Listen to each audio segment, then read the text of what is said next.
Welcome to Kyle Brandt's Basement, guys. We're going to get right to it today. I know that a lot of people obviously are big NFL fans watching right now, and I know we have a lot in Buffalo. A lot of Bills Mafia are here, and we love you, and we thank you. 3 minutes ago, at Buffalo Bills, the official account tweeted, Von Miller is out for the rest of the season. It was discovered he had an ACL tear during exploratory surgery. That's a bombshell. That is a massive, massive piece of news and a devastating gut punch for anybody interested in the Buffalo Bills, excited about the Buffalo Bills as I am. Von's out. Von is out. There will not be a Von playoff push. All these visions of Von sacking Mahomes or sacking Burrow in a playoff game in January are gone. If the Buffalo Bills are going to win the Super Bowl, they're going to do it without Von Miller, who was brought in expressly to help them win a Super Bowl, which he has done twice with two different teams. Surprising news. So we had thought maybe he avoided the cataclysmic injury and he's going to sit on the shelf for a while. That's okay, because he's going to come back in a matter of weeks, and then we'll just have him. And look, the Bills were a really good team last year. They were going to be a really good team this year without Von Miller. Von Miller was essentially brought in to make a few plays. Few plays throughout the season, sure. We don't need you to be Reggie White. Come in and make a couple of plays in January and help us win a Super Bowl. That's what we need you for. We need that one extra push, and that push will not be there. So it's too bad. Too bad he was going to play an interesting part in the whole AFC playoffs. He's one of the OGs, one of the godfathers, one of the guys you got to look out for. Also, he this year was attempting to do this thing that's just so rarely been done. I think it's Matt Millen is the only player to win a Super Bowl with three different franchises, and this would have been it. So, listen, I said this when Jimmy Garoppolo got hurt. Different statue of player, but it's a terrible thing for San Francisco. It is a positive development, callous as it may sound, for the Eagles, for the Cowboys, for all these other NFC teams who are looking at San Francisco as, man, they're going to be really tough out. Look, the Bengals don't have to deal with this anymore. The Chiefs don't have to deal with it. The Dolphins, the Jets, who the hell knows? That is one of the all-time quarterback killers who will not be on the field in January for the Buffalo Bills. And it's just tough for the Bills. But I say this a lot. It is deflating. It is not season-ending. The Bills last year were, as we know very well, 13 seconds away from beating the Kansas City Chiefs, and Arrowhead. Von Miller was not part of that team. This team does not need Von Miller to win a Super Bowl. Helps a lot. But last year they were without their best cover corner in Trey White, and they were still there at the precipice of trying to do what they were going to do. Really, really tough. And it's difficult, too, because he's got the torn ACL, so he'll have surgery on that. And it's so damn late in the season, then you think, all right, well, when's he going to be ready to be Von Miller? 2024 are we talking about here? And at that point, he's getting much older. It's tough because they spent a lot of money on him. A lot of money to convince him to come to Buffalo and to leave the Rams. And it looked like the right move. And that money was January money. That money was, we think we got a great team here, Von. I think with you, we are really hedging our bet and getting to the Super Bowl. And we're going to get through this crazy AFC this year. Gone. Tough news. Josh comes on every Tuesday, and I remember early on when the season was just starting, and the first game for the Bills was against the Rams, Von's former team, and he was great in that game, and he was a wrecker, and he was beating the tackles, and he was getting to Stafford, and Josh was telling us about just that he's the guy. He's the Obi-Wan Kenobi in the locker room, and that he sets a tone of excellence and experience, and he has told us a bunch of times how Von's thing with the team was that he said the season is like an album, and every week is a different track on the album. And he was every time he would get together with the team each week, he would say what this week's track was, and maybe it was to get us really hyped up, or maybe it was to stop us to think about themselves, or the certain track was to calm ourselves down or have perspective. And I'll never forget when they lost 2 games in a row. They lost to the Jets, they lost to the Vikings, the Bills, and they were. It was ugly for a little bit, and Josh was pissed, and he wasn't playing very well, and he was making some mistakes, and no one was really playing well. And after that Vikings loss, it was like, oh my God, what are we supposed to do with ourselves? We just lost at home to Kirk Cousins and crazy circumstances. And Von goes to meet with the media afterwards. He just goes, "We're 6-3." Everybody Relax. We just got to remember, we're a very good team. We have a 6-3 record. Yeah, we've lost a couple games. Every Super Bowl team does. That's just how it works. I won 2 of these things. I don't remember going undefeated. So he had this air of levity about himself that was, I think, really contagious. And that was part of the reason you brought him in. And he'll still have that. He'll still have that presence. He'll still be a leadership role. But, man, when it's 3rd and 12 and they're playing the Chiefs in the playoffs, you want Von out there. Tough loss. I would not try to sugarcoat it. I'm not going to patronize Bills fans and say, this could be a motivational thing. Sure.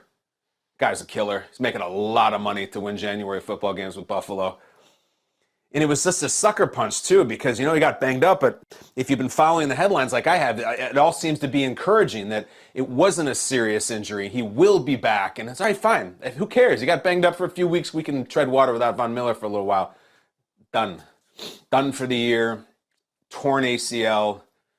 Just absolutely sucks. It's really good. If you're out there and you're an AFC fan, you're one of these teams, who the hell knows? Baltimore, Cincinnati, certainly Kansas City, Titans. I don't know. It doesn't matter. There's no Von Miller to have to worry about. It's probably a positive day for you. You don't hope for him to get hurt and you hope he heals up, but you want your team to win. It's going to be easier now. There's no way around it. Every time we've talked to Josh here about Von, it's always, he's the man, he's leadership, he's incredible, what a great player. Von Miller is one of the all-time greatest pass rushers. The injury gods are cruel and they demand sacrifice. There is no other way around this just to say this absolutely sucks. Buffalo's season is not over. Buffalo could very likely win the Super Bowl without him. They are loaded. They have great players all around it. No one ever said it was going to be easy, right? Tough loss. Let's have a show, though. Let's get to what I love, what I hate, and what's hilarious. We move on.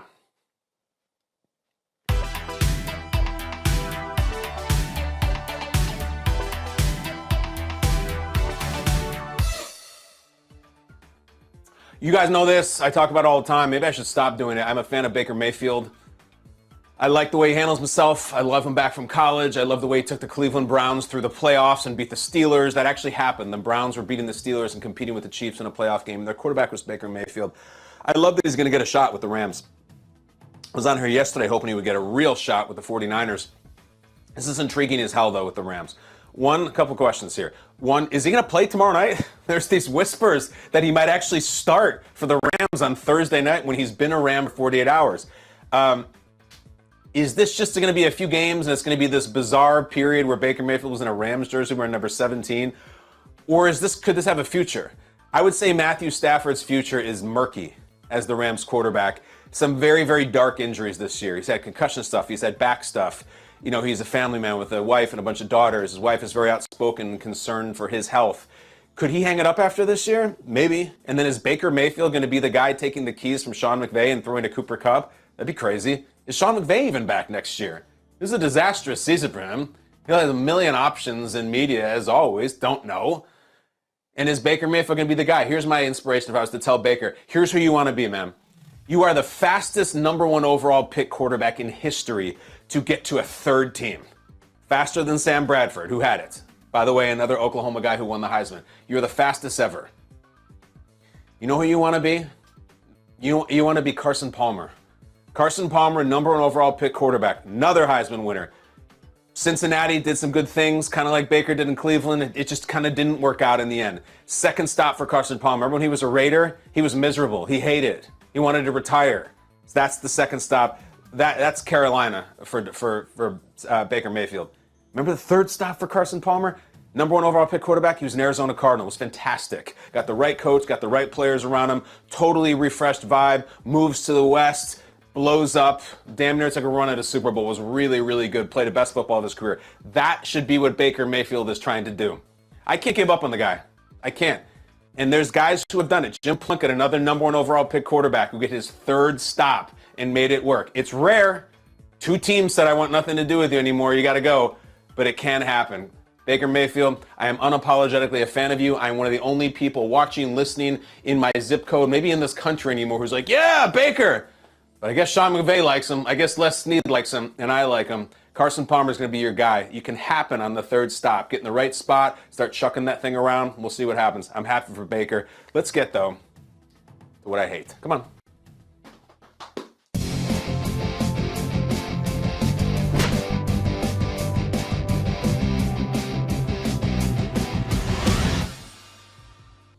So you hear the evil rock music and you see the angry font and me with the karate suit and everything. It seems like a very angry segment, what I hate, but this particular portion of the program makes me giggle.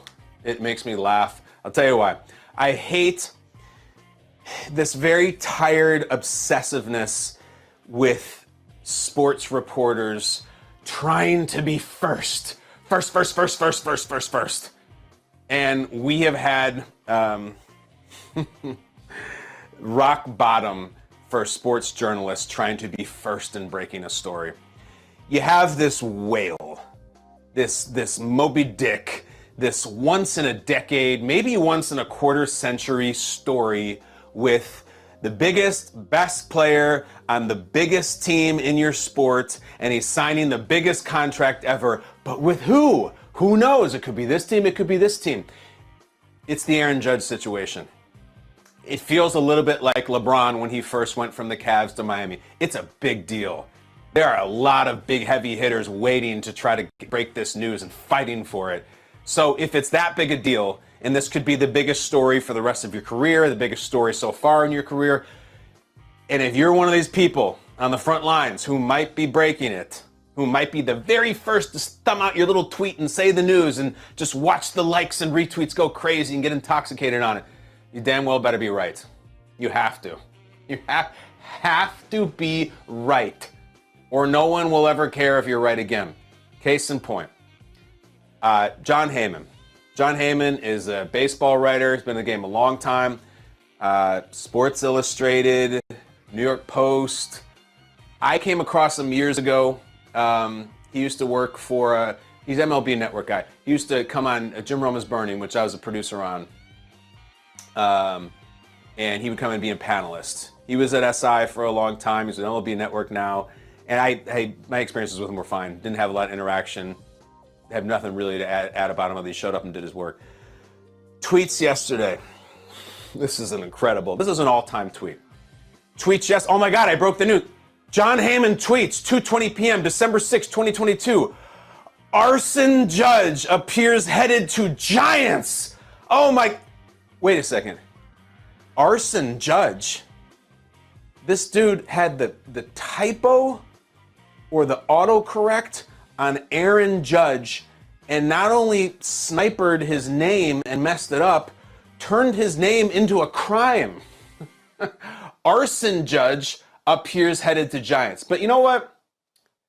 Oh well, it happens. Biggest people in the every industry sometimes mistype and then they press tweet and oh darn, I messed up his name. You know what I mean, Aaron Judge. But he's going to the Giants. So either way, guys, Aaron, he's going to the San Francisco Giants. It's a huge deal. It's a California guy coming home. I broke the story. Incredible. Bravo to me, Pop the Dom. I don't care about the typo. I broke it. I'm the one who caught Moby Dick. Uh-oh. Hold on a second. 3 minutes later, wait a second, he says, you know what? I should probably fix it. Aaron Judge appears at the Giants. Now I feel better. Now Pop the Dom. This is not going to be what they remember me for. They're not going to remember the typo. Aaron Judge, fine. Okay? A lot of quote tweets for that, but still, he's going to the Giants. I did it. It's not this person and that person. Me. This is what they're going to remember me for. Someday when I go into the Hall of Fame, they're going to put up this tweet that, man, remember back in 2022, Heyman broke it first. Man, he must really work his sources. He must really have someone who trusts him in the Judge camp or the Giants camp. But congratulations. Everyone's talking about you for 5 seconds and everyone's retweeting you and you see the numbers. You nailed it. Oh no. Oh no. An hour later, this had to be fun. Jon Heyman. Giants say they have not heard on Aaron Judge. My apologies for jumping the gun. Come on, man. How is that ever possible? And that goes from, that's the tweet they were going to remember you for, that Aaron Judge goes to the Giants, to this is the tweet they're going to remember you for. How do you mess that up? Let's get into the timeline first of all. The Arson Judge tweet, which is an all-timer, and Aaron Judge is now just known as Arson Judge. It is a thing that it's going to go on that will never go away. You think this will stick to Heyman? Aaron Judge is going to be called Arson Judge for years. It's all anybody's doing. That joke will never stop. It's too perfect. the typo was too relatable in that he didn't, switch the R and one of the A's and mistype it. He turned his name into what you do when you burn your house down to commit insurance fraud, or you burn your bar down and you're in Goodfellas. Arson Judge, okay? It took him 3 minutes to go back and change it to Aaron Judge. 3 minutes? Haven't you ever sent a tweet and you mess something up, or you say the name, damn, delete, immediately. You know it, especially if you're invested in something this big. You look at it and it took him you know how long 3 minutes is in the Twitter world of breaking news? It's 3 days. 3 minutes to replace it, and then an hour later, actually, you know that whole thing I said about he's going to the Giants? He's not going to the Giants. I jumped the gun. You jumped the gun just to be first. You had to do it. And here's the thing. Nobody gives a crap or remembers who was first. It's just they don't care about John Heyman. They care about Arson Judge, and they care about the Yankees and the Giants. But this thing with this being first has gotten so drunk on itself, and only the people who are doing it give a crap who was first, no matter what sport you're talking about. Because then, of course, this morning, John Heyman comes out with another tweet, and we know the news broke like kind of mid-morning this morning Eastern time. Can you imagine how he felt writing this tweet? Judge is returning to Yankees, $360 million, 9 years. Deal not official, but will get done. At John Morosi first. And look at the phrasing in the last part. At John Morosi, 1ST.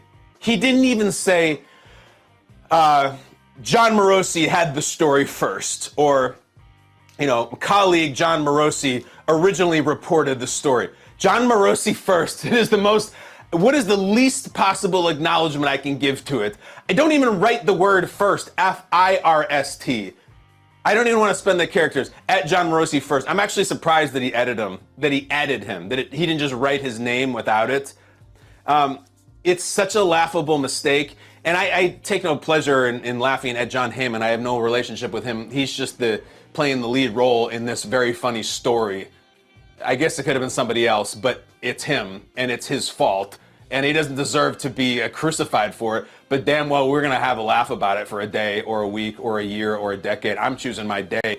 Another question for John Heyman: how do you go from Aaron Judge to Arson Judge? Like, your phone does not change Aaron into arson.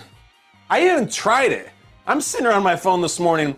I go to the Twitter app. I tried it on text. And I tried to type the word Aaron. It's not suggesting arson. Why would it? I bet if I typed arson, it would suggest Aaron. Or is it getting smart on Heyman's phone? Is he someone who often texts or tweets about arson? Is he into arson, or is he watchful of arson? Because then his phone's like, oh, the boss man's tweeting about arson again. He doesn't mean Aaron. Certainly he means arson. That's his usual MO. What is that? I don't understand how it even got to arson from Aaron. What is the origin story there? I mean, I text or tweet the name Aaron all the time because Aaron Rodgers, Aaron Donald, the Aaron whoever. I have 2 friends named Aaron in the arson thing doesn't happen. Never once if I'm tweeting Aaron Rodgers throws a touchdown or Aaron Donald's a bad dude, does my phone suggest that it goes to arson? It's one of the most bizarre subcategories of this thing, is that, sure, he did it so fast that he didn't even bother to look that he misspelled the biggest Yankees contract of all time's name. But why is it arson to begin with? I remember one of the times that it first blew up, this I gotta be first on Twitter thing. And if you watch sports media really closely, I know some of you do will remember, Rick Riley, who had previously been the back page columnist on SI when SI magazine was a massive deal, and everybody's dad read Rick Riley's column every single issue and laughed out loud sitting there before they rested their eyes for a nap. And Rick Riley was on, I think it was Monday Night Football on ESPN. He was at a desk, and they were coming out of commercial, and I believe Stuart Scott was the anchor. But as they're coming out of commercial, Stu Scott is about to announce some news, and they 5, 4, 3, and they go, and Rick Riley on live TV says, "Tell him I had it on Twitter first." He's saying to the anchor, "Tell him I had it on Twitter first." And that goes out over the air, and everyone's like, oh, how obnoxious. Like, you really needed it that badly? He did. He felt that that was validation. I think probably especially from someone from an older generation who feels like the younger audience, they want to stay young and stay relevant and be on social media with them. But the problem, though, is the credibility. And in a way, I sympathize with the human being, John Heyman, because he has to go about doing his job now, and eventually he will have some news that he wants to break, that it will be accurate, and he'll tweet it, and it'll just be nothing but jokes. Nothing but Mr. Rogers putting on the clown mask gif, or nothing of jokes about arson judge. It's just so funny to me that he would do that. And I remember Jay Glazer back in the day. I have a lot of memories of this because I've been in sports media now since 2007. Jay Glazer was killing it for a while. He still is in a different way, but Brett Favre retired from the Packers and Glazer broke the news. And that was a bombshell. That was so big. I'm trying to remember what it was. I don't know if he retired after the Packers or before the Jets. Remember, Brett Favre was off and on retiring. His first big one where he said, I'm done, I'm retiring. Glazer reported it. And he came on the show. I was working with Jim Rome at the time, and he was talking about, and Rome was like, for a story like that, you know, you got to really make sure you're right? And he's like, yeah, you better believe it. I'm walking around the airport talking to 50 different people, sending 100 different texts, and most of them are you sure? Are you sure? Are you sure? 100%, 100%. And everybody wanted the Brett Favre story because there were all those rumors. But he wouldn't do it. You'd rather lose to Schefter or whoever rather than be the guy who comes out and says, yep, Brett Favre is retiring, only for 6 minutes later, actually, he's not retiring. It's this incredible lure to the light that you have to be first. For what? What is the draw there? Internet fame? Click numbers? I guess it makes your bosses happy? But your bosses are pissed off when their reporter reports the wrong thing. So you can't do it. You can't unless you're like, I would bet my life, I trust my source implicitly.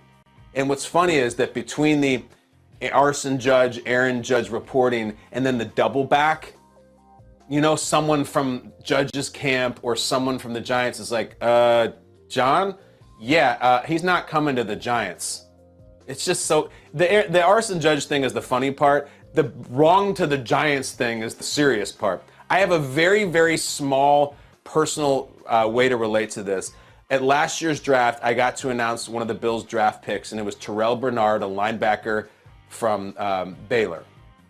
So it was really fun. I got to announce it and made a big show of it. And then a few months later, when he initially signed his rookie deal, I got contacted by someone who works with this young player, Terrell Bernard from Baylor, and they said, hey, we thought it'd be fun if you released his contract terms because he just signed. And I go, oh man, all right. So they sent me the terms and the money and the years and everything. And I was so nervous about tweeting it because you got to do that ridiculous thing per source. The Bills announced on. And I just was so worried about the wording. I was so worried that it was right, even though it was coming from someone who works with him. And sure enough, I tweeted it. I went to one of my friends, Mike Garoppolo, who's a reporter for NFL Network and reports stuff. And I go, can you just help me phrase this? I don't want to mess it up. Because one, I don't want to look stupid. I don't want the person who gave it to me to look stupid. And I also don't want to do it to Terrell Bernard that I messed up his contract thing. Just like you wouldn't want to do this to Arson Judge. Doesn't any part of you sympathize with John Heyman? You may think he's some sort of boob or you just don't like him. I don't even know what the word is. Maybe you're rooting against him. Isn't there some part of you as a human being that sympathizes that in 20 years from now or 40 years, however long he's on this earth, he is still going to be hearing about Arson Judge? That is never going away, ever. He may break the next 70 stories, and Arson Judge's kid, larceny judge, in 30 years is going to be signing with $500 million per year deal with the Mets. It doesn't matter. He's going to be Arson Judge for life. That is the life. That'll be every single mention of every tweet he ever does. That's tough. I hope I never get there where I mess up so badly that you guys constantly ram me for one thing.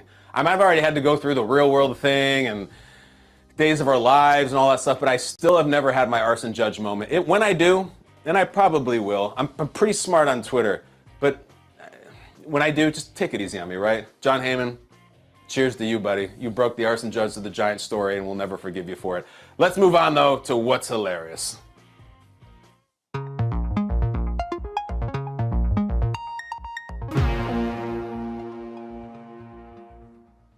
Kids' birthday parties are hilarious. This is going to hopefully be relatable to you. If you live in wherever you may be, and if you got kids who are under 12, let's say, and you see other parents in town at the grocery store or at a sports practice or whatever, you could kind of tell a vibe on a parent when it's their kid's birthday party day. It is a very important, very taxing, tolling, potentially expensive day where you're like, all right, man, this is your day. It's nothing for me. To me, it's just a Saturday. To that guy over there, it's just a Saturday. But for you, it's Super Bowl. It's game day because you are hosting somewhere between 10 and 25 third graders, and it might be at a roller rink, it might be at a slime factory store, and it might be at your damn house. And it's like that their person's body language is like they're kind of running, they're short, they're a little tense, they got a checklist in their head. It is a big day. And I see it on people, and I know that my kid's going to their kid's birthday party later that day, and I'll see them in the morning at, at Starbucks or something. I'll say, hey, big day, coming to your house, 4 o'clock. I heard the guy who brings the reptiles is good. He's got iguanas and snakes. I love that you hired him. I know it was a pretty penny, but we'll be there, man. We'll be there. And I was like, yeah, thanks, man. I'm ready. I'm carbo loading. It's a big day. We had that day at the Brandt house this past Saturday night.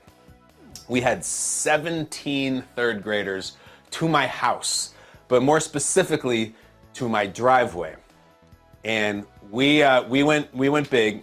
Our son, this is what happens. One kid nails it with their birthday party, meaning whatever they choose to do for it. I mentioned reptile guy. In our town, there's a guy for a little bit younger kids. It's basically like the guy who brings things to pet, like guinea pigs or whatever a party you might have gone to, but he just brings reptiles. And there's just giant ass iguanas, and there's this snake and that snake, and the kids get scared, but they touch it and they hold it.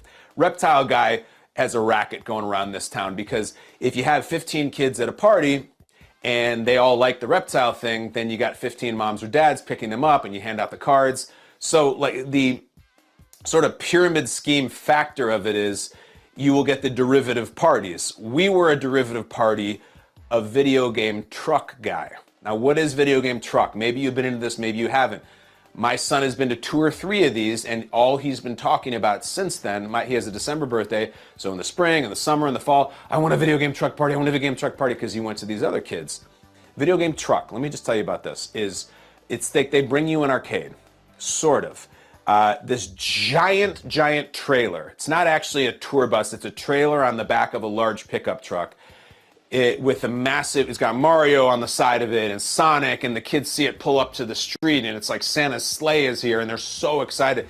And they pull this thing either on the street in front of your house, or in our case, the guy backed into the driveway. It was a great driver. And it's this huge trailer that maybe normally would keep horses or something. The thing's got to be 35 feet, maybe 40. And you get in there, and one side of the truck, it's all open up inside, and it's all cleaned out, and it's decorated and everything. One side of the truck is all monitors like this one, like giant TVs, ding, ding, ding, ding, ding, like a sports bar. Like there's probably 8 of them. And then on the other side, facing the monitors, there's these seats that go back up against the wall, and there was like 18 seats. And it's not the arcade games that we played. It's not Teenage Mutant Ninja Turtles with joysticks or NBA Jam. It's just all gaming systems. So it's the PS5 and the latest Xbox, and they got Switch, and they got everything, and they have every game in the world. And these kids just get on there, and they find their seat, and they say their game that they want to play, and then they just zone the hell out and eat and drink and play and game and compete and talk crap to each other. And it's the easiest birthday party I've ever had. Ever. Because they go on there, and the 2 people run the truck to kind of facilitate. They set you up. They say, hey, buddy, I noticed you're not playing anything. Why don't you come on over here and try this game? They're really good.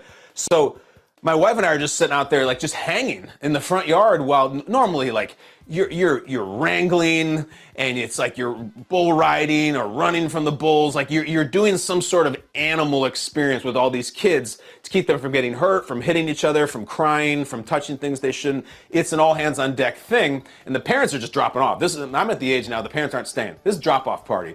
Take my kid to see in 2 hours and get the hell out of here. So it's a lot of work to do the birthday party. Not this year. Got on the bus. We're just sitting around chilling because the kids don't even want to come out. They want to play video games for the next 56 hours. It was so fun, so easy, but almost too easy. So this is the story that I will tell. I love the video game truck party. I'm saying to Brooke, I'm like, yeah, we got pizza coming and we got cake, but it's almost like they're in there. They're not really interacting much. There's no cheering and fun. They're all just kind of playing Madden or playing Mario Kart or whatever. It's like a little calm. Like let's dial it up a little bit. Let's kick it up a notch. So I put on my producer hat and I thought, what could we do? I came up with this idea. We had to exit the bus for pizza. We had a predetermined pizza timeout in which they would get off the bus and go inside and have pizza. I go to the guys, the video game carnies, and I say, all right, here's what I want you to do. When they come back, I want you to turn off all the monitors except for the one right in the middle, the main event. I want you to pull up whatever is the most recent Mortal Kombat game. I want you to take us to the character select screen, and I want you to take 2 controllers and put them down on the 2 seats right in front of the middle monitor. And they're like, all right, I got you. You come back from pizza, that'll be set. I go in, the boys are having pizza, and I say, boys, I got an announcement. You know, they're still pretty young, and I put on my scary voice, and they listen right away. Plus, I coach many of them in flag football, so they look at me as a coach, so they're listening. I say, all right, we had an announcement here. After pizza, I am going to play Calvin's my son, in a game called Mortal Kombat. And they're like, what's Mortal Kombat? What's Mortal Kombat? They're too young for Mortal Kombat. And I go, it's a fighting game. They're like, oh, okay. And I go, here's the deal. I've reached an arrangement with the video game truck. We're going to fight, Calvin versus me. And if Calvin wins, you guys can keep playing video games and we'll have cake and you can do whatever you want. And clapping. They go, if I win and if I beat Calvin in this fight, you're all going home and the party's over and I get to save some money. And they freak out. They totally believe it. It's obviously BS. Oh my God, what is this game? Calvin, have you ever played this game before? And Calvin's like, no, I haven't played it. I have no idea what it is. And I say, let's go. And we go outside, get in the truck. Guys have set it up perfectly. It's very dramatic. There's the 2 controllers. There's that very intoxicating but intimidating, choose your fighter screen on the Mortal Kombat. And it's the modern Mortal Kombat, not the one I grew up playing. So it's like, the graphics are crazy. So now these boys are nervous as hell, and I'm talking so much junk to them that I'm gonna call your parents. This thing's gonna be over in 5 minutes. Boys, it's 3 rounds, 3-round fight. Whoever wins 2 rounds wins the match. And so first they go to character select, and Calvin's scrolling through them, and all his friends are like, pick that guy. No, he sucks. No, pick it. And he ends up picking this Shao Kahn with like this giant axe or sledgehammer thing. He's got this helmet on. He looks like Satan. It's the scariest looking character ever. And I'm just leaning into being this heel of the birthday party. And the second he picks him, I'm like, oh yeah, he's easy. I know all his weaknesses. I can beat him. And I go and pick Johnny Cage. Now, if you go way back with Mortal Kombat, you know Johnny Cage. Johnny Cage is this pretty boy, actor, jerk, arrogant as hell, knocks somebody out and then puts on sunglasses, and I pick him, and they're all like, boo. All the kids, boo, boo, boo. And so I'm like, oh, this is perfect. It's Johnny Cage versus this Satan with an axe. So I'm telling you, these kids were so nervous and so excited. It felt like, oh man, it felt like I was at like Lennox Lewis versus Mike Tyson. Like we're in Vegas for a big fight night. Nervous, and they all thought they were going home. Like they completely believed it. So we got to do 3 rounds, and I got a whole game plan in my head of how this is going to go. Calvin's never played before, but in the first round, he comes out swinging that axe, and I'm just taking him, and he smashes me in the first round. And these kids are jumping, they're screaming, they're jumping on each other, they're turned up to 1 billion. Remember, it's also Christmas season, so they already have the adrenaline. Now, second round, Daddy's turn. Daddy's turn in the second round. I beat the crap out of his character in the second round. I go back to my early days playing coin-op Mortal Kombat. I'm shooting the stuff. I'm doing the sweep, the leg kick. I'm jumping over him and kick him in the back of the head. It was almost a flawless victory.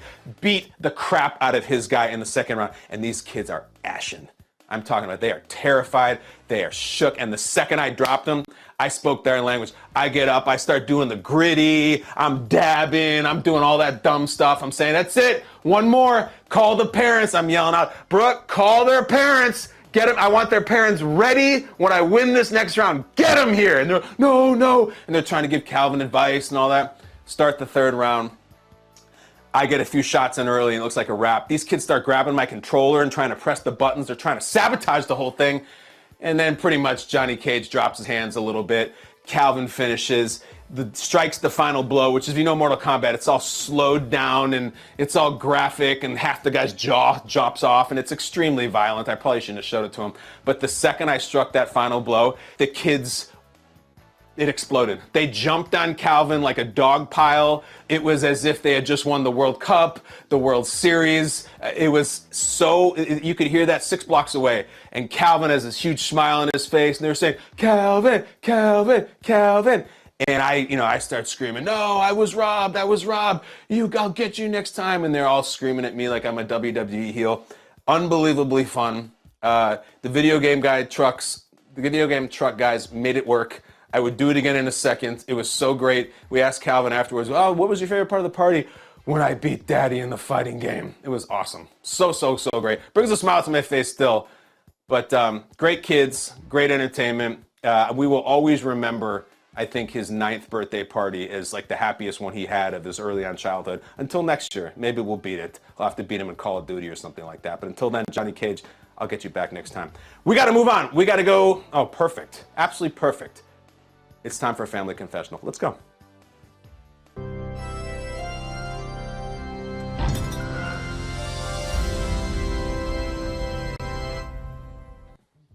So this is where we purge. This is where we confess things like, I don't know, the time I had, 18 third graders in and I played a wildly violent video game in front of them to get my jollies. No, something like that. We all do it, especially now. We talked about this a lot at Thanksgiving, but certainly more at Christmas. You do things that are sins.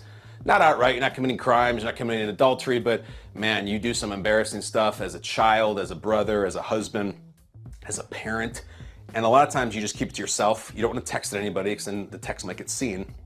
And you don't want to even talk about it sometimes because you're ashamed of it. This is a safe place to talk about it. Okay? We have your phone calls. You called the number 252-4-BRANT. 252, the number 4-BRANT. We have an actual answering machine here with tape in it. You leave messages. I listen to them and I respond. I just talked about the birthday party with Mortal Kombat. I did a thing not one day ago. I'm talking about last evening. My wife had originally bought, again for the birthday party, the frosting and the cake mix and stuff to make the homemade cake. She ran out of time, so she had to go to the store to buy a cake. So she has this whole bag of cake ingredients that's just been sitting there on the counter. I was doing some self-loathing yesterday. I was stressed. I felt like hurting myself in this sugary sense. So I opened up one of the frosting things, and it was this buttercream frosting, the Betty Crocker or something, and I started eating it like with my finger, and I ate pretty much the entire jar of frosting over like the next couple hours of just going back and back and back. I'm like, oh my God, I'm 43 years old and I just ate a jar of frosting, of not even ice cream, frosting.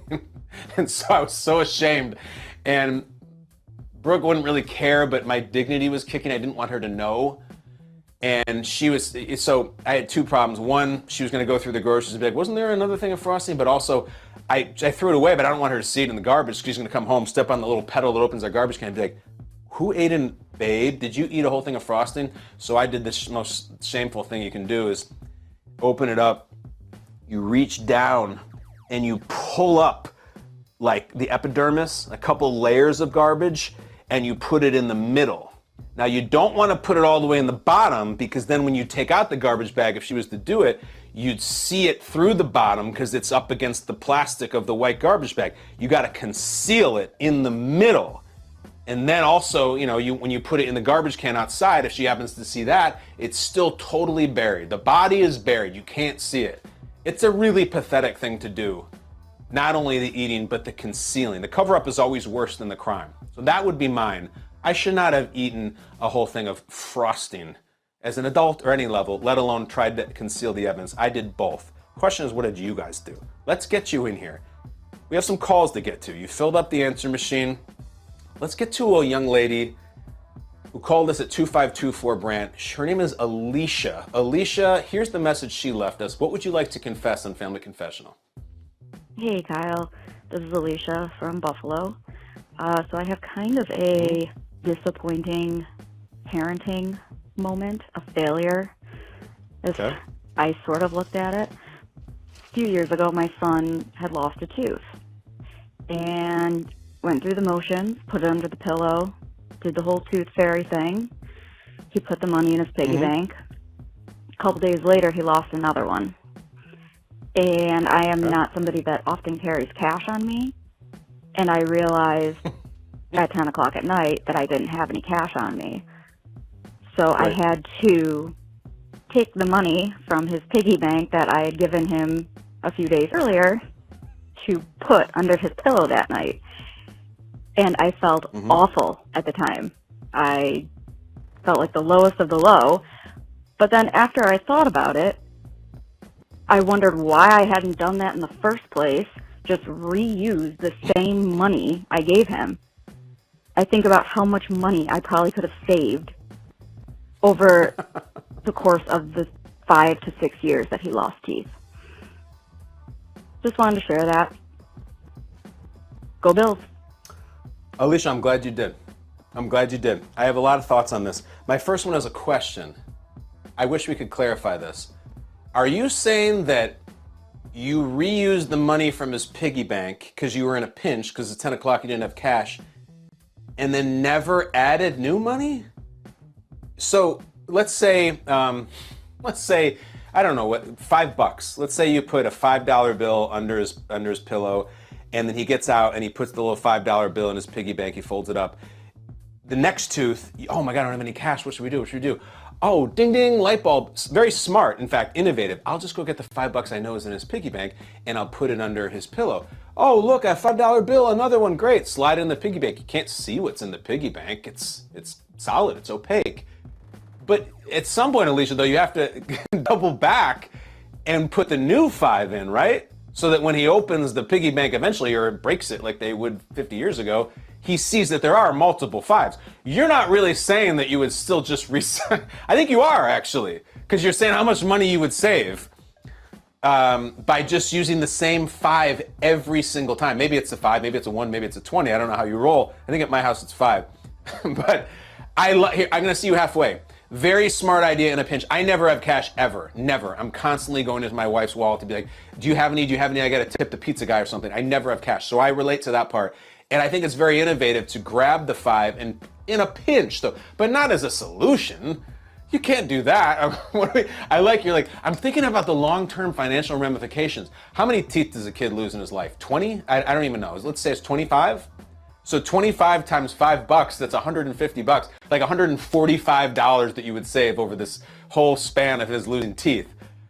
If you want to save $145 on it, I guess that's really important, but you got to go back and put the extra 5 in. What would he do when he eventually opens the piggy bank and is expecting to see, I don't know, 25 $5 bills and a sweet payday, and there's one measly, absolutely threadbare $5 bill because it's been ripped out of there under his pillow and put back in there 25 times. Alicia, I see you working, and I only see it halfway. You use it as a replacement. You can't use it as a permanent reward. Got to cough up the bucks. I'm sorry, but you do. That's the way it works. Let's go to another caller. Alicia, what a devil. Thank you for the call, though. If I understand you right, dastardly plan. Another one. Another Buffalonian, in fact. We can't really make out her name from what I heard. I have not heard these messages. This is the first time I hear him. The staff listens to him, and I understand it's tough to make out her name, but she is a Buffalonian. Let's see if we can figure it out together. Go ahead. Hey, Kyle. This is Brandt calling from Buffalo, New York. Go Bills. My mother, we were driving home from Buffalo in the 90s, we were driving home in Buffalo in the 90s, and she got into a fight with a few people after a snowstorm because we were driving home and these people came down one way and we were coming the other way, but they hadn't plowed both sides of the street. Sure. So for whatever reason, these people thought that they could squeeze through, but they couldn't. So we both got stuck. And then my mom was hammered and she was standing at the back of our car because I had been driving, and I was looking in the rear view, and I looked away and I looked back, and her and this woman were gone. So I get out of the car, and my mom had tackled this woman into a snowbank. It was the most insane thing I've ever experienced in my life. Wow. All right, well, what a cliffhanger. I think her name was Bryn. Bryn, thank you for the call. Your mom sounds like she parties. I wish I knew her name as well. If your mom is still with us, which I hope she is, I know it was an old story, have her call. I want to hear her confessional. If you didn't grow up, or if you don't currently live in a part of the country that gets a lot of snow, it may be tough to relate to, but sometimes the snowbanks get so high from the snow plows that, I mean, they could be 20, 30 feet in the air, that they're so big, and the street just gets more and more narrow because they push the snow to the side. So what would normally be a conventional suburban street, it becomes a one-lane deal. And I have been in this situation before with my own mom, where one car, maybe you pull out of driveways, or maybe when you come from the other street, and you got a standoff, and you're both in the middle of the street. There's not an easy way for either one of you to back up, and you're like, back up, and they're like, no, you back up, and then you honk the horn. I remember vividly, my mom, I don't really agree with my mom's parenting choice in this situation. I was in the car, and she said, can you go ask them to back up? And I was nervous as hell. I was probably 9 or something. I don't know why mom didn't go ask her herself. But I had to get out, and I walked up to the other car, and I'm a kid, so they weren't terribly triggered. I said, can you please back up? And sure enough, you know what the guy said driving it? Why don't you go tell her to back up? And okay. And I go back into my mom, I say, Mom, he says back up. And then thank God my mom says, no, you go back and say, yeah, back. No, it didn't happen that way, but I went right to the therapist's office. So I think eventually my mom backed up. It's a weird thing that happens in snow communities, especially in the suburbs, where it's like a blinking contest, or it's got just a dash of road rage in it with a frustration about how much snow there is, and you're all just kind of pissed off, and you see it, and you're kind of driving towards them, and you're like, they better stop and pull over. They better stop and turn off because I'm coming. And the other car's saying the same thing. Just try it. I dare you not to stop right now. I dare you not to put it in reverse. And then you pull bumper to bumper, and eventually someone has to be reasonable. And in those situations when they're pissed and stressed and there's kids and snow and weather and they're late, and they're like, that's how back in the day you wouldn't, but now you end up on Instagram in some crazy fist fight, or in Bryn's mom's case, tackling someone in the snow. It doesn't surprise me. Stressful situation in which someone has to say, you win, go ahead, I'll back up. I see it, I hear it. You got, I can see why you can confess that, because you don't want anybody's mom tackling people in the snow, but I relate to that one. I relate to all the family confessionals. If you're ever feeling it, we don't even have to ask for it. If you're ever just, this holidays, you're alone, you're frustrated, you're drunk, whatever, call us. 252, the number 4, and my last name, Brandt. 2524 Brandt. We check the machine, we'll find your message, we'll put it on if we relate to it or we think we can help.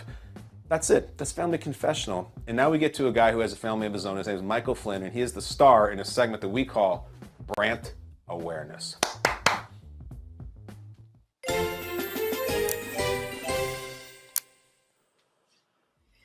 Flynn, you got a whole gaggle of kids. It's holiday season. Did you relate to the Family Confessional segment?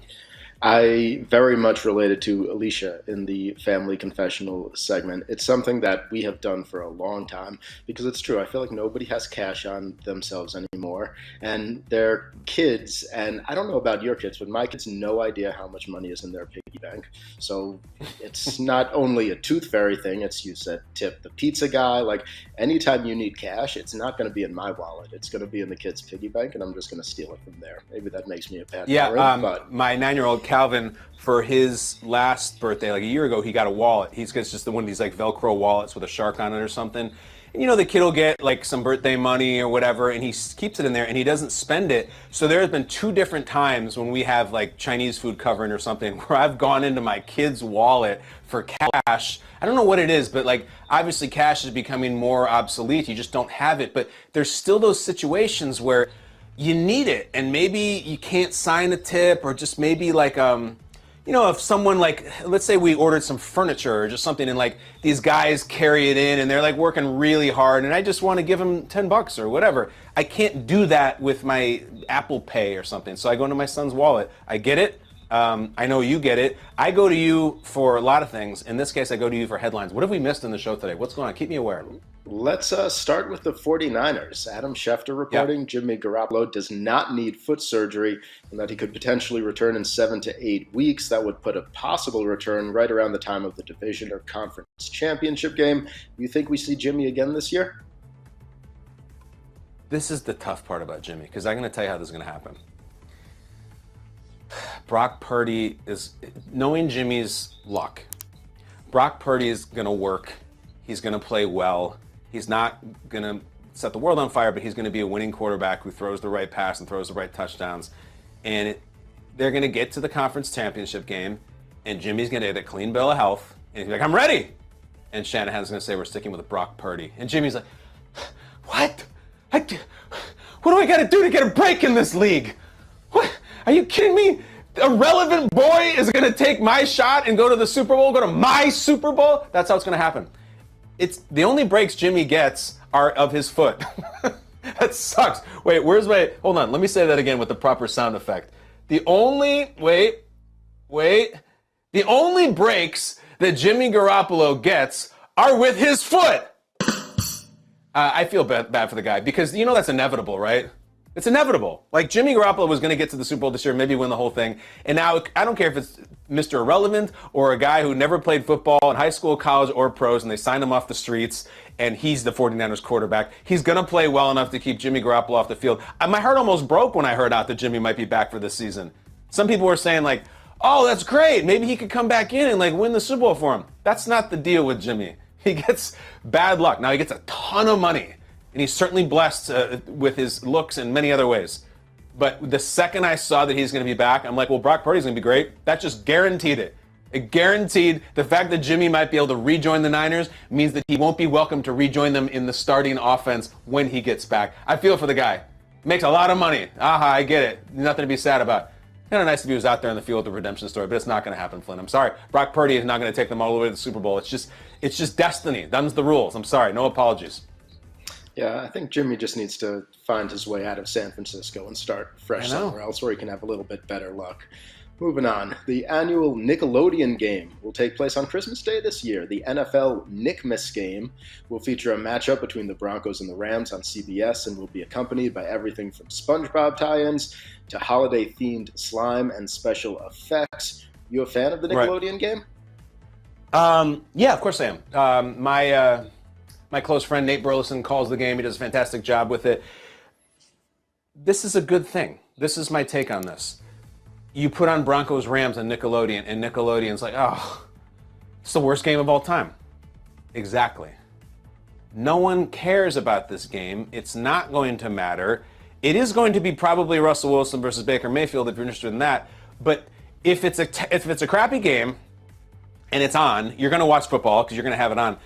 You switch over to Nickelodeon. Why not just look at some SpongeBob and Patrick the Starfish and some slime and a different type of broadcast just for the entertainment's sake, rather than sit there with the conventional broadcast team talking about a game you don't care about? I think I'd be more likely to check out Nickelodeon. Now, if it was a game that was like, oh man, it's a 13-3 team versus 11-5, I don't need the slime and stuff. This is a massive game with big implications. Give me Nance and Romo or whoever it is. But if it's a silly game between two teams that are irrelevant and have been for 2 months, Nickelodeon. Plus, I don't think the kids who are the intended audience really give a crap that Russell Wilson's red zone numbers are down or that Baker Mayfield is on the last opportunity of his career. I think they want to see anybody score and have fake green slime go on them. I think they actually think it goes on them in real life. It doesn't, of course. But I think it's actually a win for Nickelodeon. I think I would be less likely to watch the Nickelodeon broadcast if it was a really good game. I think the crappy game, and Broncos-Rams is a crappy game. I think I'd rather check out Nickelodeon just for the amusement's sake. You with me? I am. My question for you: do you think Russell Wilson's shtick is enjoyed by the kids, or do you think they even can sense the cringiness in it? And yeah. Well, listen, if Russell Wilson scores a touchdown in this game, I'm talking about a rushing touchdown. We'll see. It's a great test. And bring your kids in front of the TV, and I'll bring mine, and Russ will do something, just something very Russ. And let's find out. Let's be the front lines of this, Flynn, and let's make a vow that after that game, our next Kyle Brandt's Basement show, we're going to come back and say, what did each of our children think of the Russell Wilson experience? And we'll just say, what do you think of that guy right there? What do you think? And we'll see what they say. Let's write it down. Sounds good. December 26th. Mark it on the calendar. Yeah. Finally, speaking of late December, Vulture has released their list of the 45 best Christmas movies. At the top, It's a Wonderful Life, followed by Miracle on 34th Street. A Christmas Story is 5, but weird placement elsewhere. Elf is 27, Love Actually is 30, Home Alone 31. My favorite is Christmas Vacation. It's not even on the list. Kyle, what are your favorite Christmas movies? Christmas Vacation is my favorite Christmas movie. You and I have that in common. I saw it in the theater in 1989 with my dad and thought it was hilarious. I was 10 at the time. And, you know, some of the stuff is pretty blue in there, in the way he talks and, like, his fantasies about the lingerie girl. And when I was a 10-year-old seeing that, I just love it. See, you can hardly see the line. Can't see the line, can you, Russ? Nope, that was me. I was Russ at the time. So I love that. And I said earlier in the show, my wife and I are doing a thing where every single night we watch a Christmas movie. Every night we decided this year, let's just ramp up the holiday cheer. And it's fun. There's so many available. You just scan and click and you try one. And if it sucks, who cares? You watch another one tomorrow night. And I don't know about the list. I don't really care about the bleeping list. List this, list this. All it is a reason for us to get mad about things. Two things I will add. I know we asked you guys what your favorite movies are that you love, that everybody hates. I think we may get into that tomorrow. This is already like the longest Kyle Brandt's Basement of all time. So let me wrap it up quickly with two notes. I recently watched Jingle All the Way, and I'd never seen it before. I'd never seen the Arnold Schwarzenegger Jingle All the Way movie. I did not like it. It was just very loud, very obnoxious, and I had my reasons. One, I don't like that era of Arnold's career where he was determined to get out of all the action stuff and do more family stuff, and it kind of worked in Kindergarten Cop, and then he did Jingle All the Way. He did Junior. And he's like, I want to do the comedy, yes. And I'm like, well, Arnold, we like you kicking ass. Just keep kicking ass. Get a big ass gun and shoot everybody. So I didn't like that part of it. It's very distracting if you're a Star Wars fan because the kid in the movie is Anakin Skywalker. A, that's distracting. B, what happened to that kid, Jake Lloyd, that actor, is really dark, and he's had a lot of legal problems, and he was diagnosed with psychological problems, and like it's gone a bad place. So you watch that, and you're like, this isn't great. The other thing is Sinbad, who is a big part of the movie. He's having a lot of health problems right now, and like the best part of the movie was Phil Hartman to me. But my wife, Brooke, could not even watch the movie because she says this is too stressful, and we've gone through this. We had a Jingle All the Way Christmas last year where my daughter was just every single day was almost in tears about how bad she wanted this Gabby's Dollhouse thing, and we couldn't find it. And we tried every store, and we even entertained like, you know, maybe on a Saturday, there's this Target up there in who the hell knows in Western New York that's a 5-hour drive. Maybe we just make a day out of it and go and drive a 10-hour round trip. Like, we were entertaining everything. We had people around the country looking for us, and we eventually did find it. And I thought it was kind of a fun Christmassy thing, but like my wife was very upset that, you know, she's not going to believe that Santa came through for her. So watching that play out in a movie with Arnold Schwarzenegger screaming all the time, she was like, this is too stressful. It's not what I like Christmas movies. I know a lot of people like that movie. I don't like it. Flynn, let me get you in here. We'll do the people's responses in tomorrow's show. I know you have a lot of thoughts on this. You're a big Christmas guy. I know you are, and you're in holiday cheer. Is there a movie, you said Christmas Vacation was your favorite. What's one that's part of the Christmas movie routine that people are into that you're just like, I'm out on that movie? Mine's Jingle All the Way.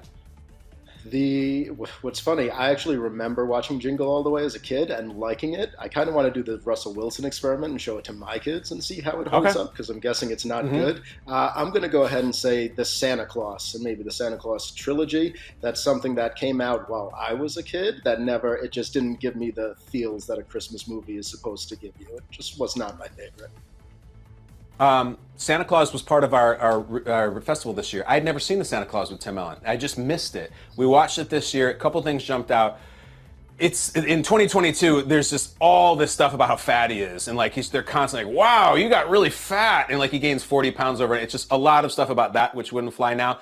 But also, more importantly, like so much of the movie is about his parents not getting along and being divorced. And like the Santa Claus is almost the second part of it. It's constantly with these fighting parents and the other dad. And if you come from a divorced family like I do, like that's not a real cheery sentiment. And Judge Reinhold is the other guy. So it was almost like the Santa Claus story was second to the domestic strife story, which again, I don't want that this time of year. Are you with me?